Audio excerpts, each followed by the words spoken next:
या कुंदेन्दुहार तुषार धवला, या शुभ्र वस्त्रावृता, या वीणा वरदंड मंडित करा, या श्वेत पद्मासना, या ब्रह्माच्युत शंकर प्रभृतिर्भिर्देवै सदा वंदिता, सा मा पात सरस्वती भगवती निशेष जाडयः पहा। नमस्कार प्रिय बंधुओं, आप सभी का हमारे YouTube चैनल में बहुत बहुत स्वागत है। आज के इस वीडियो में आप श्रवण करेंगे बसंत पंचमी की पवित्र पावनी कथा। बंधुओं, पूरे भारतवर्ष में प्राचीन काल से पूरे साल को जिन 6 मौसमों में बांटा जाता था, उनमें बसंत लोगों का सबसे मनचाहा मौसम था। जब फूलों पर बहार आ जाती है, खेतों में सरसों का फूल मानो सोने की तरह चमकने लगता है, जौ और गेहूं की बालियां खिलने लगती हैं, आमों के पेड़ों पर मजार बौर आ जाता है और हर तरफ रंग बिरंगी तितलियां मड़राने लगती हैं, भर भर भंवरे भंवराने लगते हैं। बसंत ऋतु का स्वागत करने के लिए माघ महीने के 5वें दिन एक बड़ा उत्सव मनाया जाता है। इस दिन विष्णु भगवान, कामदेव और मां सरस्वती की पूजा होती है। यह बसंत पंचमी का त्योहार कहलाता है। उपनिषदों की कथा के अनुसार सृष्टि के आरंभ काल में भगवान शिव की आज्ञा से भगवान ब्रह्मा ने जीवों, खास तौर पर मनुष्य योनि की रचना की, लेकिन अपनी सर्जना से वे संतुष्ट नहीं थे। उन्हें लगता था कि कुछ कमी रह गई है, जिसके कारण चारों ओर मौन छाया हुआ है, एकदम शांति छाई हुई है।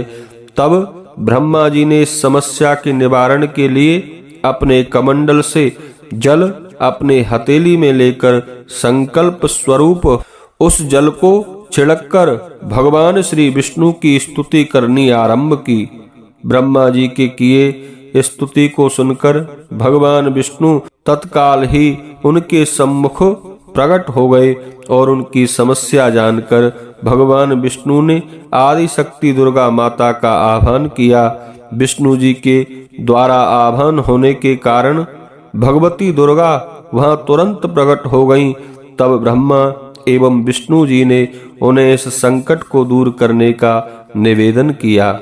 ब्रह्मा जी तथा विष्णु जी बातों को सुनने के बाद उसी क्षण आदि शक्ति दुर्गा माता के शरीर से श्वेत रंग का एक भारी तेज उत्पन्न हुआ, जो एक दिव्य नारी के रूप में बदल गया।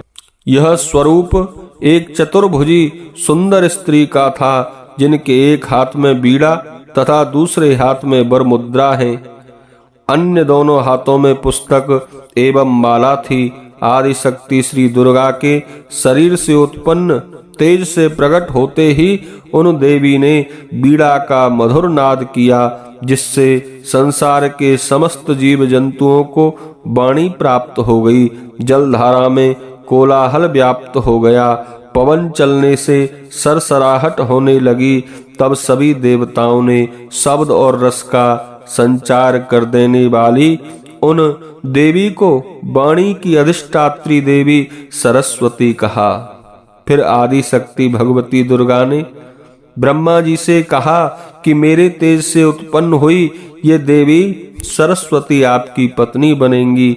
जैसे लक्ष्मी श्री विष्णु भगवान की शक्ति हैं, माँ पार्वती श्री महादेव की शक्ति हैं, उसी प्रकार ये सरस्वती देवी ब्रह्मा जी की शक्ति हैं।